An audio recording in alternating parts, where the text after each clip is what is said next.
It's the Office Journal on Smooth 98.1.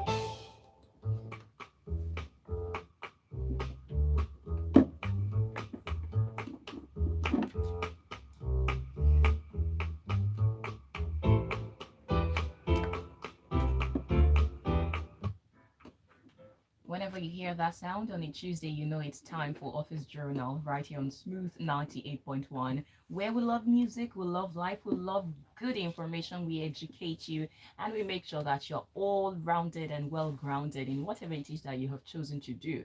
So that's why we bring Office Journal your way. It's about you, your business, your career, your path, and being productive, being a better person. So every Tuesday again, from 11 till 11:50, that's all we discuss right here on Smooth 98.1. My name is Oluwaseun, and I am your host. But I am not alone because there is only so much, right, that I can do and know. So we bring in expert here. And I remember one of our guests saying it that Office Journal is slowly turning into a college where you can quickly get your degree or your certificate going by the quality of people who bring your way. So we are proud to say that.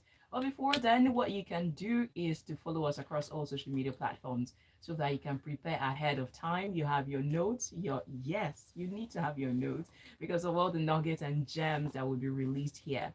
So follow us at Smooth981 FM on Twitter and at Smooth981. You get to see the flyer ahead of time. And then if you're a part of the WhatsApp family, you get to also see the WhatsApp status and view the topic as well as the guest and all the things that will be going down at that time. So that said, we are talking about knowing and capitalizing on your strength. But before that, before we delve into it, we are streaming live on YouTube. The channel you're searching for is youtube.com/smooth 981 FM Lagos. Again, youtube.com/smooth 981 FM Lagos. Go there, view what's going on, drop your comment, ask your questions, share with your family and friends, save the video, but don't leave there without subscribing to our YouTube channel because it's important. And that you don't get to miss out on anything we have to give you. Okay, so knowing and capitalizing on your strength is a lot. How do you go about it? I have someone who has walked that tightrope of doing a lot of things, being so versatile, being so good at what she does. And then she decided to write an entire book on it. So she's not just a lot of things. First, she is people oriented, and then she is passionate about helping you get better. That's why she's a career strategist and coach. And she decided to put what I call a life manual in her book titled Visible Strength. She has been through that path of knowing her strength, developing it, being helped by others, so she decided to help others too. And like I mentioned, she is passionate, people oriented, and purpose driven woman. And she is the one who puts a social first organization together titled Visibility. That is not visibility, that's she in the middle. Visibility. And like I mentioned, write that book. She has had so many years of experience working with global investment banks such as Goldman Sachs, as well as Bank of America and the Deutsche Bank. Alongside that, she has spent thousands of hours developing, writing, executing, and managing talent recruitment and training programs, as well as helping early career professionals. That said, my guest this morning is Mary Mosope Adeyemi. Good morning. Good morning. It's great to be here. Thanks for having me, Sean. Thank you for coming in here with the sunshine. The yellow is The yellow yeah, is giving. it is. It's refreshing. How have you been? What have you been up to? Doing well, doing well. Well, I don't live in the country, so Yeah. I kind of came in for a number of things, seeing family. I've got a funeral next week as well. Oh, And a few things. Taking the book on the road. So I've been since Visible Strengths was published, going on almost a year now, 9 months or so. So I'm always traveling with the book and, speaking at universities, and various conferences and colleges and the like. So it's really an exciting time in my life, very different from what I'm used to. I'm usually used to being like on an office desk. So it's an interesting time. So I think just enjoying Nigeria. It's obviously a very odd season at the moment with everything going on. oh And I came in just the day after like the inauguration, so it's kind of been a very different, yeah. A roller coaster? a bit of a roller coaster, yeah. But we're hopeful and prayerful that things will settle down in due course, and yeah, we'll all keep on moving forward. Yeah, we are hoping that. Okay, so settling to the discussion, we're talking again about knowing and capitalizing on your strength. By the way, if you'd like to ask any question, or you had something that didn't go well with you, or you have something you'd like to contribute to, please, by all means, send it to WhatsApp 0809 444 0981. Again, 0809 444 0981. So if you look up the word in the dictionary or you type it into Google, strength has different meanings, and we all know that strength is what you're good at. Some will classify it as your area of expertise. However, Mary has a different definition to it. So, how do you define strength? So yeah, I mean, I don't disagree with what you just said. So yeah, so your strengths are, what you're good at, what you like to do, what you love to do. There's so many sort of variations of that. What you're better at others doing. But I always say that, when you put all of that down, ultimately your strengths are the unique combination of how you think, how you feel, and how you behave that makes you execute much better than other people do in a specific arena. And so, I'm intentional about using those three combinations. It's not just about, what you do, because there's lots of things that we do that we can be good at doing, but we actually don't like to do. And I'm sure you can think about a few of them. For me, one of them is like things like event planning is always one that always comes to mind, where I'm like, I know I'm good at it because I'm generally quite operational. I have a lot of attention to detail. But once I'm done with the event, I never want to hear about another event for like another couple of years. Like, I'm just over it. But I'm sure if you spoke to an event planner, someone who is doing that for a living, they can run 3-4 events at a time. They get a buzz out of it. And so it's not just about the things that you can do, it's also things that make you feel good, make you feel energized, make you feel fulfilled. It's also the way you think, how you approach problem solving, how you approach, just processing events and what you take out of it. I'm sure you've spoken to sort of some of your friends where, you both watch the same movie, but the way when they come out of the movie, they're like another layer of deep when they're like analyzing what has happened. That just tells you like the way they think and how they absorb events is just very different, and everyone has sort of that unique pattern of thinking, feeling, and behaving that really makes them really special. So that's how I would like to define strengths in general. I'm curious, how did you come about this personal definition? Because looking at the way you have explained it, it sounds personal. Yeah. Maybe it has that to come from years of discovery, personal journey. So, how did you come about this definition of strength? I mean, yeah, I guess, yeah, it is definitely very personal. It's some of what I've just talked about. Like, it's observing, like, how do I process information, in particular, like in the environment that I'm in. There are lots of people who, well, remember that I work in banking in the United Kingdom. There are lots of people who are very like A-star. Everyone's like, everyone's really smart, everyone's really special, but you still know that you bring something to the table that is unique, because when you get into a room or you get into a conversation, there's a way that you process information that's different from others. So I knew like, okay, there was something about the way I was thinking about information that was different. And so sometimes we shy away from speaking up in meetings because we're thinking everybody's about to say the same thing, but you actually cheat yourself and you cheat others when you don't appreciate the fact that actually, no, there's something about the way my brain works that is very different from everyone else. And so there could be a unique perspective I can share.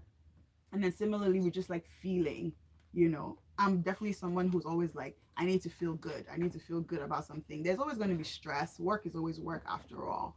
But I want to come out of the day feeling fulfilled, feeling impacted, feeling like, everything is, I'm sort of in purpose somewhat. So I know that's also like, and everybody feels good doing different things. Yeah. And then also just behaving, like how you show up at work every single day, how you sit, how you communicate, how you talk with your colleagues, all of that. So that over the years, I've been working for the last 15 years, in a really high-paced environment, and I realized like those three things are really what we talk about when we say, oh, I'm good at something, but why are you good at it? It's not just this general I'm good at. If you break it down, you realize you're good at it because it either makes you feel good, you're good at it because you are, you're able to think at a deeper level than someone else might, or you are, you're good at it because there's a way you behave or the way you can compose yourself around that situation that makes you stand out above other people. That's so lovely. So it means that when somebody pays you a compliment and says, there's something about you, Yeah. it's not cliche at all. No, there is something about you. There's something about every one of us, right? Okay. So the question is just, do you know what that something about you is? And that is what we're hoping you will find out through this conversation. We'll take a short breather, and when we come back, we'll be talking more about knowing your strength, how you can dig it out, and of course, capitalize on it. You're listening to Office Journal right here on Smooth 98.1. 8.1. Love music, love life. Nice to like. Every morning is an opportunity to take your hustle to the next level. So, start every day with a great tasting cup of Nescafe 3-in-1. Just add water and enjoy the blend of coffee, creamer, and sugar with that rich, creamy taste you love.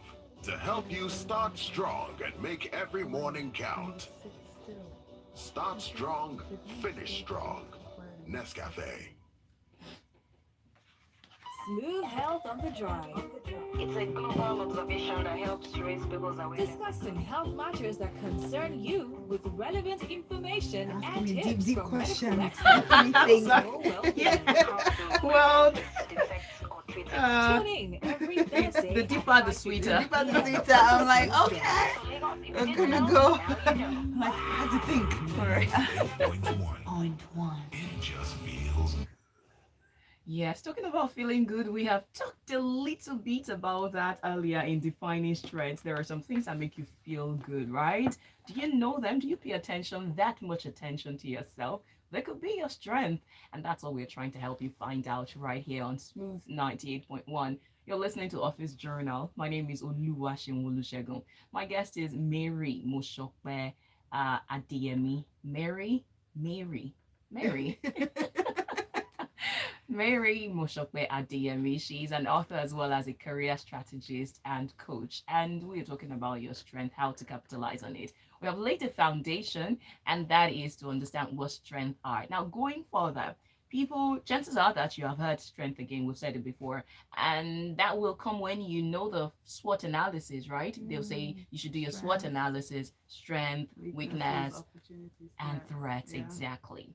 Now, chances again are that people might be stuck in between the two, trying to balance out their strength and, reducing the weakness. But you said something in your book that, it should not be so focused on trying to reduce or eliminate your weaknesses that you lose sight of your strength. So instead, yeah. you should learn to capitalize Yeah. on your strength as opposed to magnifying or zooming or I don't know the word you use now, but overcoming your the weaknesses. weaknesses. So what does that mean? Yeah.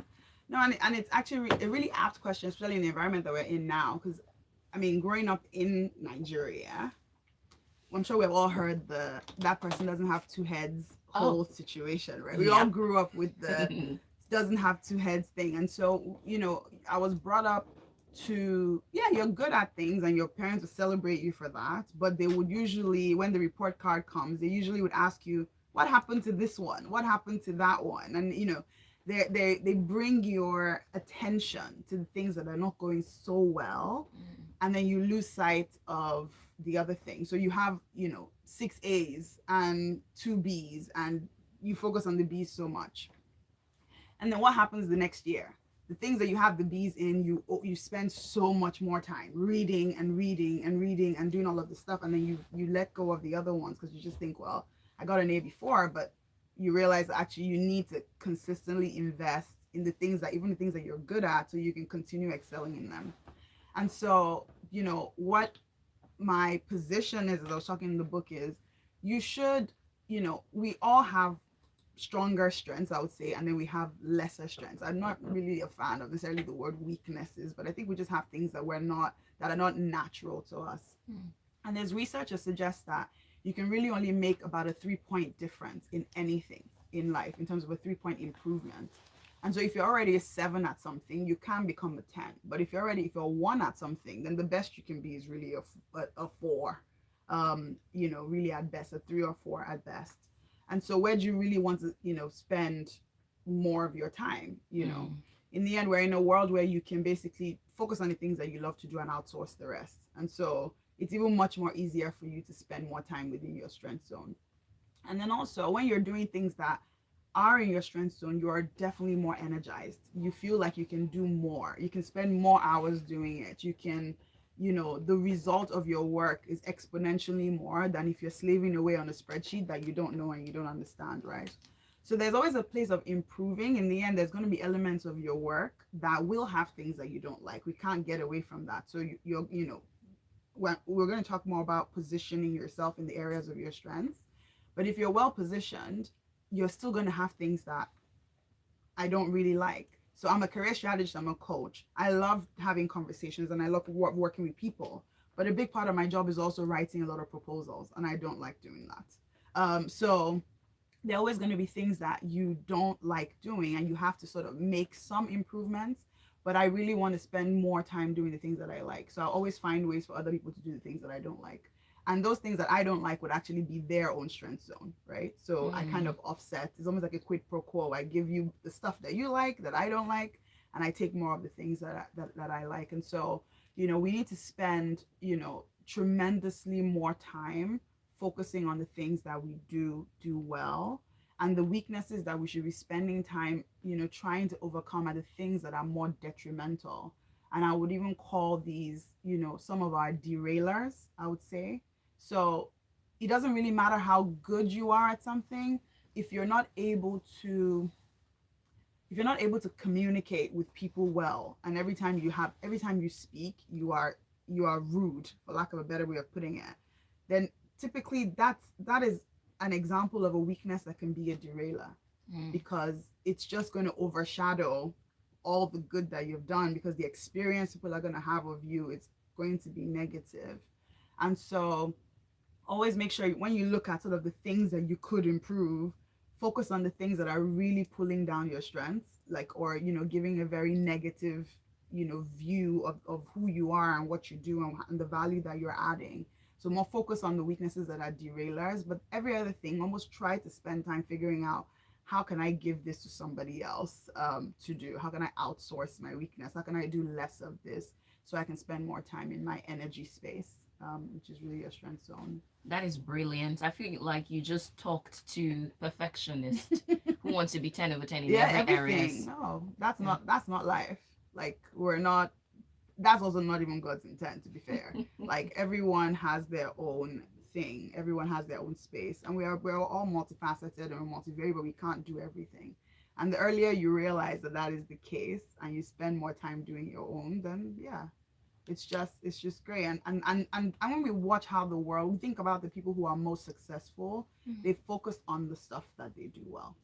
I feel like another thing you just told us through that explanation is we all should have that strength of identifying people that can fit into us, or that we can fit into them, in the sense that if you're going to outsource, you need to be able to have that eye for, well, this person can do this. This is what I'm looking for, and knowing how to balance that relationship. So relationship should be the strength of everybody. Absolutely. And actually, one of the chapters in the book, I talk about, basically networks and how you add value by being able to activate the networks that are around you. And that's one of the key ways of doing it. You can't do everything, and at least you definitely can't do everything at 100%. But being able to have a keen eye to understand the gaps that you have, and then where other people can fill that gap, is extremely important. This is an extremely important skill to have. Oh, thank you. Now, I feel you have already started answering the question of how do you capitalize on your strength. But for someone who probably missed it, or someone who didn't hear between the lines. So now that you have identified the things that make you feel good, the things that energize you, the things that keep you going, maybe you've been able to ask questions, introspect, you've been able to track your event or your career. How do you go about capitalizing on them? Now, that's one part of the question. The second is, when I say I'm capitalizing on my strength, does it mean that ultimately it has to bring me money? Capital. Yeah. I mean, we work to live, right? I guess, or we work to live. We don't live to work, contrary to what most people think. We work to live. And so, the things that we do, the fruits of our hands, or the work of our hands, shall we say, is supposed to feed us, right? It's supposed to be pleasant to the eyes and good for food, as the good book says, right? So um yeah, capitalizing on your strengths means, how do I position my strengths in the space that is going to generate income for me, that is going to be valuable to others, so it can be valuable to me. And so in terms of what you do when you capitalize on your strengths, we talked about discovering your strengths, and we didn't spend too much time on that, but I'll definitely encourage you to pick up the book, and look at that. There are many ways of really having a holistic view of your strengths, whether it's through introspection, which is basically spending time with yourself and thinking about it, but also you can do psychometric assessments. You can ask other people, because generally, oddly enough, other people tend to have a better view of the things that we do well than even we do. We tend to have a lot of blind spots, but we also tend to have what we call a negativity bias, which is where we can't see our strengths, but we can see everything we do wrong, and we focus on that. So we have a natural tendency to focus on the things that we don't do as well.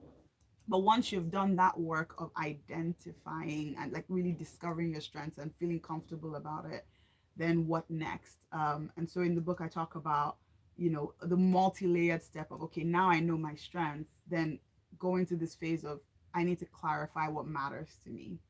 In the end, yes, I could be a great teacher, but do I want to lecture at a primary school, at a university, or work with executives? This is now where the difference is, because positioning is so important. You know your strengths, but you position them in areas that you care about, because that's what's going to wake you up in the morning. And so the choice for me to focus on early career professionals in the work that I do, and not actually senior executives, is extremely important, because that's actually what I care about. So I am extremely motivated by seeing young professionals grow and develop. And so that's what really gets me energized when I have hours and hours of papers to write. And so what do you care about? And so capitalizing on your strengths is discovering your strengths and then positioning them in the areas that you really, really care about. So is it sports? Is it music? Is it petroleum engineering? Is it law? Is it fashion? Is it, the world is your oyster in terms of, things that you care about. And you can gauge the things you care about by, what you have like this innate interest in. Recently, I was with one of my brothers, and I have never seen anyone have so much energy about football. And people say like guys like football, but I don't think I've really experienced it that much. Like, a goal is scored and he almost like removes his like top and dances. Like, it's quite wild. And he knows all of the players, and he knows all of the dates and the times and the everything. So, but he's an accountant. Now, I know. What are you doing there? He's an accountant. But what would be amazing? Imagine if he was an accountant for like Manchester United, right? Like, it completely now changes the way he shows up, because now he actually really cares about the sport. And even if it's not like this, his own like Premier League team, but even just something in that space, because he's naturally already, interested in that area. He loves it. It gives him a lot of energy, and he likes his work as an auditor, and he wants to continue to do that. So positioning is key in the areas that you care about. So those are sort of the key things for me: is know your strengths and then position them in the areas that you really, really, really care about. And that's fundamentally how you capitalize on them, because when you do, you will do good work, and good work begets good work basically begets a return. And people are willing, and it does beget more work, but people are willing to pay for excellence. Now that leads me to the next one, about the concept of ikigai, which has to do with what you're good at, what you love, what you can be paid for, and what the world needs. Yes. And for some, it has been deemed as the perfect discovery, like the sweet spot for your career and finding your purpose.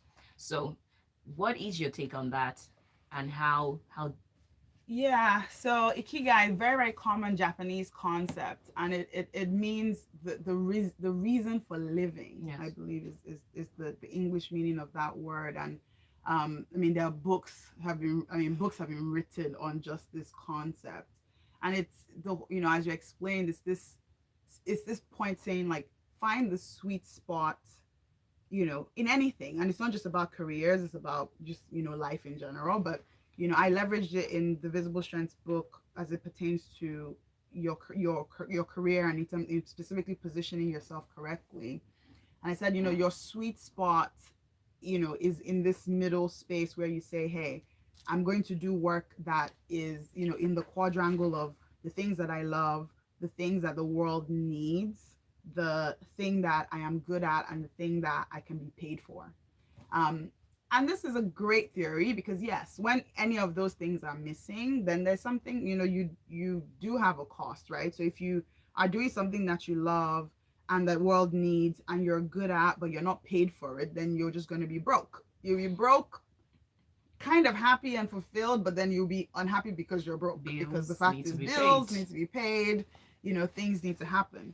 If you're doing something where, it's earning you a lot of money, it is something that you're good at, but you hate it, and it doesn't really solve any world problems that you care about, then every day you wake up and you're like, yeah, I've got money in my bank account, but I hate my life.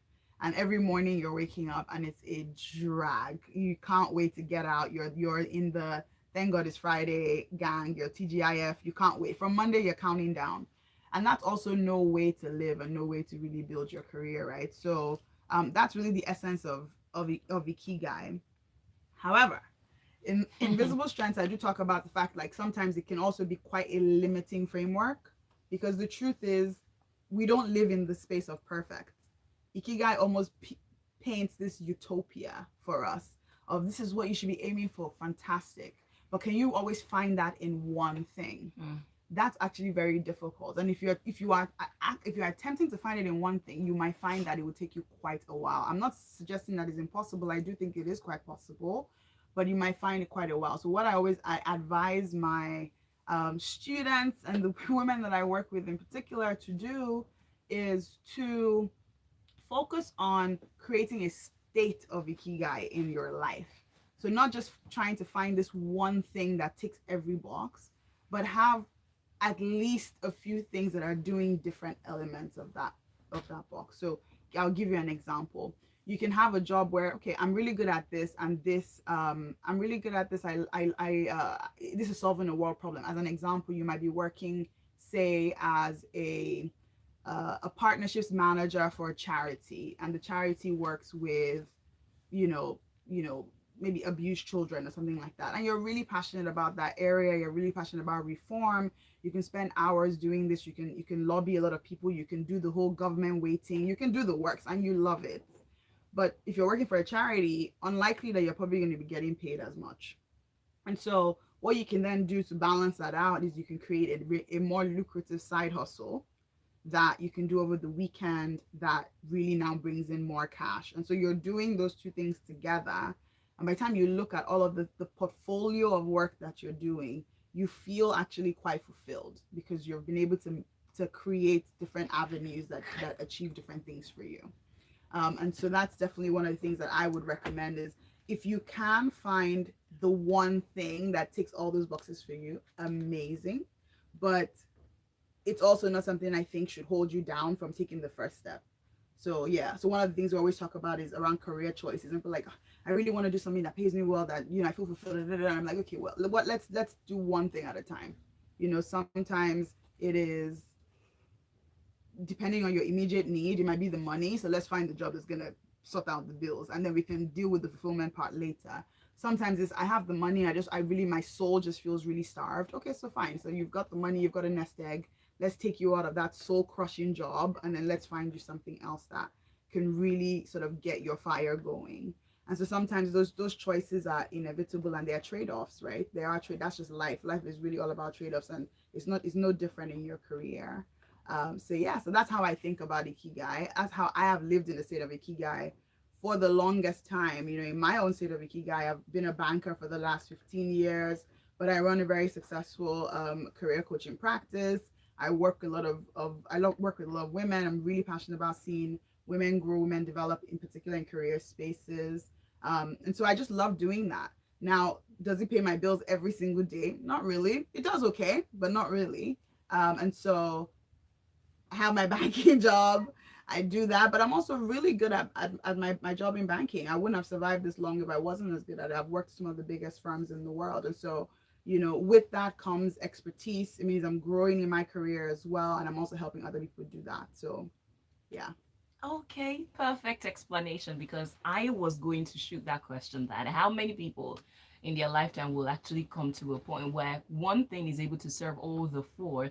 It sounds like it is a far fetch. So Yeah. thank you for explaining that. Now the other part is that is where people are, even though some people have not found their own ikigai, where they have created things that can do their job, pay the bills, make them happy. Now you have been able to do that. So I will use you as a case study. How do you keep it balanced? Yeah. Where you're not being drained in trying to get the job or attend to the job that pays the bill? Because I imagine for you to come to this level of expertise and working with different firms, it means you would have put in a lot of work. And then you have an organization you run by the side or whatever. How do you keep it balanced? And then your health, yourself, time for recreation, family, and all the things that matter. Yeah, I mean, one thing, and I live by this, is everything is important, but not everything is priority. And one thing, if you're going to do multiple things at the same time, you have to understand that. I think, again, this idea of trying to do everything at 100%, that's not realistic, right? You only have 24 hours in the day. So you have to find ways to integrate all of the things based on priority. You might have heard the analogy of the glass balls, like how like there's some things that can drop and some things that cannot drop. Which is basically that, the things that are really important to you, family, friendships, those are the things that stay. Those are the things that are across multiple seasons. So definitely set time to take care of them and sort them out. For the longest time, I used to work weekends until I put my foot down and said, I actually don't work weekends. In particular, I don't work on Sundays. And so Sunday was like my rest day. Is I go to church, I go for brunch with my friends, I come back, I sleep, I rest, I recuperate, and get ready for the rest of the week. When I am, working my day job, which is not a 9 to 5, it's more like a 9 to 10. So really, long hours. It pretty much means that most of my week is gone. But one day in the week, I make an effort to be done with work at maybe about 6 or 7. And then, usually that evening is the evening when I'll have my coaching programs, right? So myself and the girls in my program, we all get together and we have our chat. It's about balancing it that way. I would record podcasts or things that I need to do usually on a Saturday morning, and so that's another way of kind of filling in that time. I am a very regular gym goer. In fact, before I came here, I was on a Zoom call with my personal trainer in London. With my dumbbells at home, and I did an hour and a half of a session just this morning. But that's like a lifestyle, because I don't think you can really be a high performing person without being healthy. But I work out in the morning. I'm supposed to be on vacation, quote unquote, here, but 6:30 in the morning I was up doing the most in the Lagos heat, underneath the AC, doing all the stuff. So I think everything is important, but everything cannot be priority. There will be times where the 9 to 5 job is extremely important because you have an execution and you have to deliver for a client. But there'll also be times when that job maybe is just a little quieter and it gives you the time to catch up on other things. Sometimes it's taking holidays from work to do some of the other things that you need to do. So again, if it's important to you and you really want to balance it and integrate it, then you have to understand that it is going to take up a lot of your time and a lot of your energy.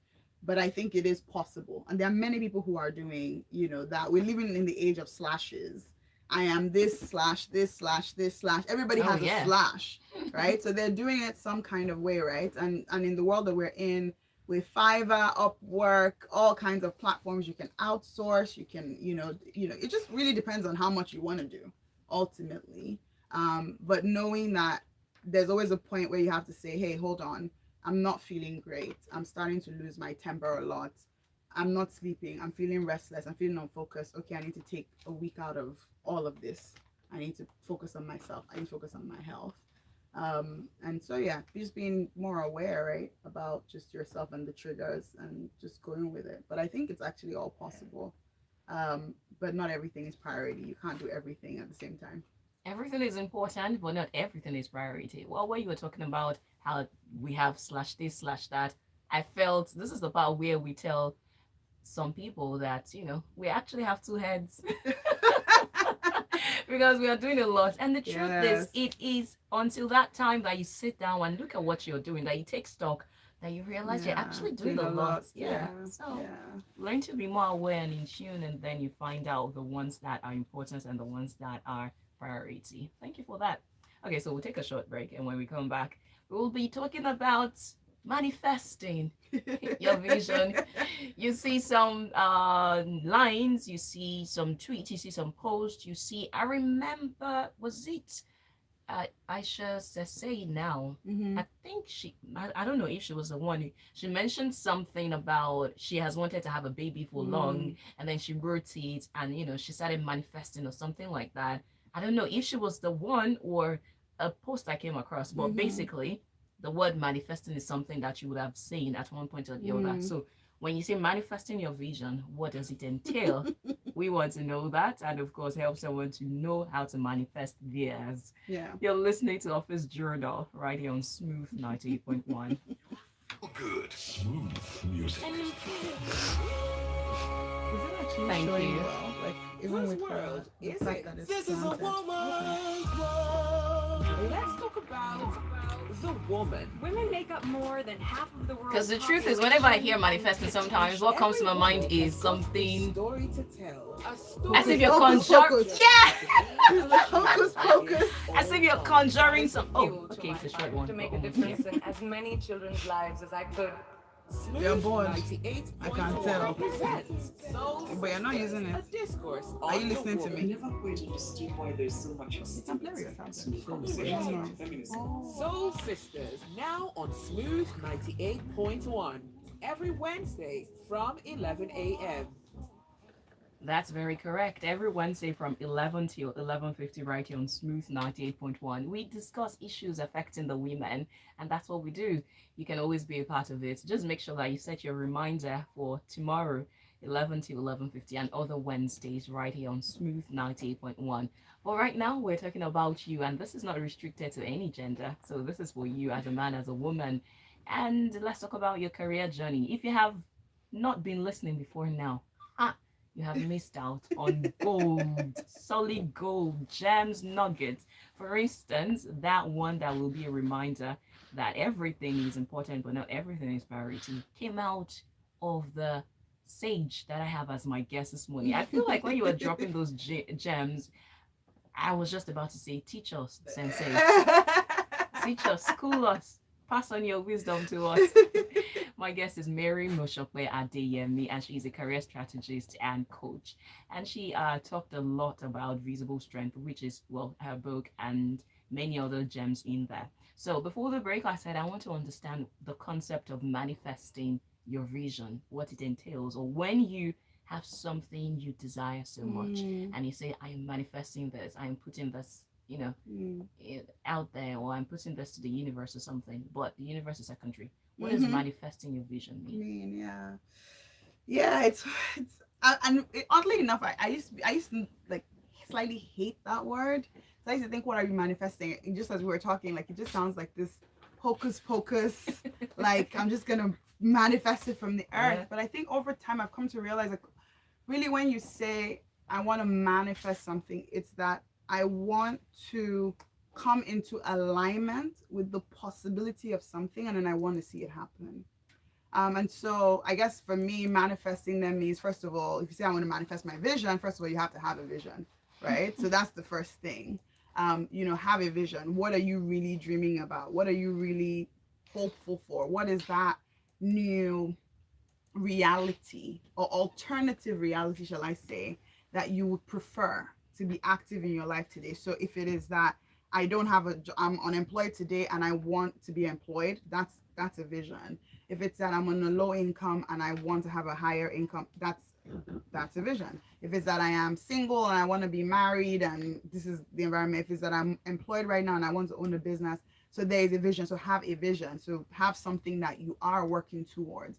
You can't manifest something, so you can't bring to reality something that doesn't exist, that you're not even visioning at all, right? So that's always the first part, is even having an expectation of something, which is really what a vision is basically saying this is the thing, the alternate reality I want, and this is my expectation of it. And then I think, like, the steps into manifesting is, first of all, like, and I think this is the hocus pocus part, is the people start talking about affirmations, and I'm a big affirmations person. In fact, I post affirmations every week on my Instagram page, so definitely check it out. I post affirmations, and I'm a big affirmations person. I think what it's doing is it's telling your conscious and unconscious mind to agree, to come into alignment with this thing that you're trying to work into. So if you're someone who's generally very fearful, and you have a vision of being more fearless, then you're almost telling yourself, fear has no hold on me. I have the mind of Christ. These are all the things that you tell yourself, that, it's just a way of everyday conditioning yourself to be someone who can receive the thing that you are trying to do, but the whole point of manifesting is not a workless job. That's one thing, and that's the part that I always try to dissociate people from thinking. You're not just going to sit at home and say, I'm manifesting, it's going to appear. No. When you have a vision, one thing, it compels you to do the work. Manifesting involves understanding what that work is, and then actually putting one foot in front of the other.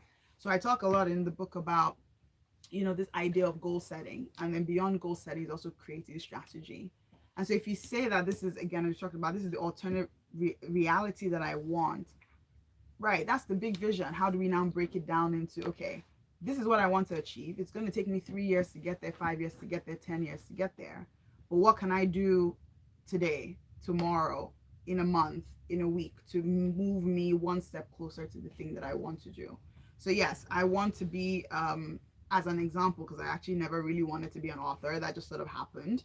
But let's assume I had a vision of being an author. Okay, fine. What does that entail? It means writing. What am I going to write? So if every week I'm like, okay, this week I'm going to decide what topic I'm going to write about.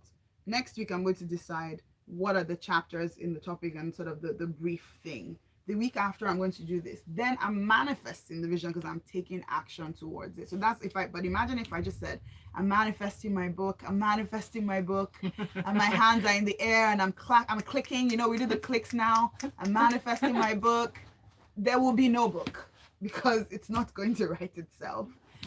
So I think, manifesting your vision really creates the onus for you to create an action plan, to have a vision, to create an action plan, and actually put one foot in front of the other every single day. So if you want to have a higher paying job, then understand what types of jobs pay better, and what are the gaps between where you are now and becoming the person who can occupy a higher paying job. I always say that, the person that sets a goal and the person who achieves the goal are two different people. Because the thing is not about the goal that is achieved, it's actually who you become in the process. Ooh. The person who gets a first class in school and the person who gets a 2-1 are not the same people, because there's a discipline with study. There's a discipline with denying yourself the parties, denying yourself the hangouts, doing all of that. There's a discipline with sleeping on time and waking up in the morning so you're first in class and you're agile and you're able to do all the things. If you're somebody, you can't drink all through Friday, Saturday, Sunday, and then think you're going to show up to work and be alert. So there's actually a different person that achieves their goal versus someone who doesn't. It's beyond just the ticking of the box and achieving the goal. It's almost like you're creating a different person. And so I've come to understand manifesting as that. It's not just the achievement of the vision. It's everything has to become in alignment. My habits, my choices, my thoughts, my being has to be in alignment, because then I then become the person who can carry the weight of the vision, right? So when we have the vision, it's not you today who's going to walk into the vision. It's the elevated you. That's the manifesting part of it. And even when we talk about things that are more what feels maybe out of control, like maybe having kids, as we were talking about before, where you say, okay, I'm manifesting my child. But when you really think about what people are doing when they do that, and they say, okay, I want to get married. Let's use that. I want to get married. I want to have kids. What you then find is that person suddenly becomes more intentional about going out. become more intent, not just staying. You can't be the introvert that stays in and then you think that your husband is going to come and meet you in the house. That's not going to work. So again, it's these things you realize, like, habits start changing. Manifesting is an action word. It's not a noun, it's a verb. So if you say I'm going to manifest this, you realize like your actions and your activities have to change and they have to be in alignment. You also have to become the more patient person who's more tolerant of people to be able to receive the spouse, because everyone's going to come with their own stuff, and you have to be able to adopt, you have to be able to adapt to that and be somebody who can actually be with someone. So there's a lot that comes with manifesting, but I do think it's just the aligning and becoming, of the person that you need to be to carry the weight of the vision that you are, taking care of in your heart, really. Yeah. Wow. Please, let's come back to the studio, because I feel like you took us to the church, you took us to school, you took us to a class, and then brought us back. Wow, that is really, really apt. Thank you very much for that. It's very important. At the end of the day, you have to do the work. You cannot outsource that part. Yeah, not that part. Wow. You can't just wish and hope, make it up. yeah. A win. Thank you so much. All right. So on a final note, because we're out of time, almost. Ooh. Yeah, we have 3 more minutes to discuss this. So the last part is, now that you have capitalized on your strength, you have discovered yourself, you are good at this, you are, killing it. You said something about communicating results. What does that entail? Yeah. So there are 3 parts to the book, right? We talk about capitalizing on your strengths. We talk about contributing value, which is, as Oluwaseun was saying, is the killing it part. And then there's the communicating your results. And I'm a big part of, I'm a big believer in the fact that work doesn't speak, people do. If you're in a high achieving space, whether you're in career, whether you're in your business, you need to communicate the results that you are achieving, because that is really what builds credibility. It's what helps people identify you. First of all, you first will have to be identifiable as a person, and then identified by the work that you're doing and the value that you're adding. And so communicating your results intentionally just really means talking about things that you're doing. So again, imagine if I wrote this book and I just kept quiet about it, and I just, so I have capitalized on my strengths in terms of being a writer, being someone who can teach, being someone who can do all of that. And I sat down, spent months writing this book. I wrote it, so now I've contributed value. There's something extremely valuable. But then I put it under my bed and I go away and I hope that one day someone's just going to randomly find it on Amazon and they're going to buy 10,000 copies. It doesn't work that way. I have to come to Smooth FM to talk about it. So I'm communicating my results now, because it's important. People have to, first of all, know who you are. They have to know the work that you're doing, where they can find you, where they can benefit from the work that you're doing.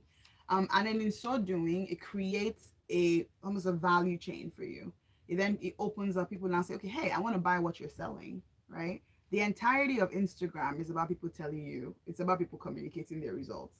Whether the results is about the weight that they've lost and how they can help you do the same, whether the results is about, the business they've created and how they can help you do the same, or the career they've built and how they can help you do the same, or this soap that makes them look like this and how they can help you get the same soap. It's all about creating results, because that is really what then opens up the value chain, so that value returns to you for the value that you have put out, right? So too many people in career spaces are doing work and not actually saying that this is the work that they're doing, and I always liken it to completing your assignment at school and not submitting it. It seems random when you say it that way, but that's exactly what we do when we do work in the office and we don't actually submit it and say, this is what I've done, this is, why I've done it, how I've done it, and why is the solution to your most pressing problems. So that's what I talk about in the last part of the book, which is around communicating results. Yeah. Thank you, because I feel that is where a number of people are. And that's why you will sometimes, I think if that part is not addressed, it builds up resentment and jealousy in others. Because you look at somebody who is doing lesser than you are doing, and you feel, what are you doing? Why are people clapping and shouting for you? I am doing way better, and that is the truth. They are doing better, but they are not communicating it. So I guess this is the part where we say it's okay for you to blow your horn, or to blow your trumpet and toot your horn. The job is not done until you market. So you have to understand that you are the chief marketing officer of product U, and it is your responsibility. If you don't tell your own story, if you don't advertise, if you don't market, if you don't create opportunities for yourself, no one will. On that note, ladies and gentlemen, we are done with the show for today. It's been absolutely value filled and wonderful. Thank you so much for your time. Thank you for having me. It was a great conversation. I enjoyed every part. And so many things that I've extracted for someone who's just tuning in. I think there was a part where she said everything is important, but not everything is priority. And also, there is a difference between setting a goal and achieving it, because there is a different person who sets the goal and the person you have to become to achieve the goal. And the last part, work doesn't speak, people do. So, ladies and gentlemen, that is your call to action for you to just go right and let the world know what you're capable of. That money won't make itself. Right? You need to increase your income now. If there is nothing telling you that, the price of fuel is telling you that. Inflation is telling you that. And that's why we're bringing this your way. So you can thank us, and say thank you to us later on. But yeah, if people want to keep up with you, how can they do that? Everywhere on socials. So if you Instagram is probably my core platform. I think you can find me on Mary Mosope _Adeyemi, and also Visibility. So at Visibility on Instagram. So both my handles are active.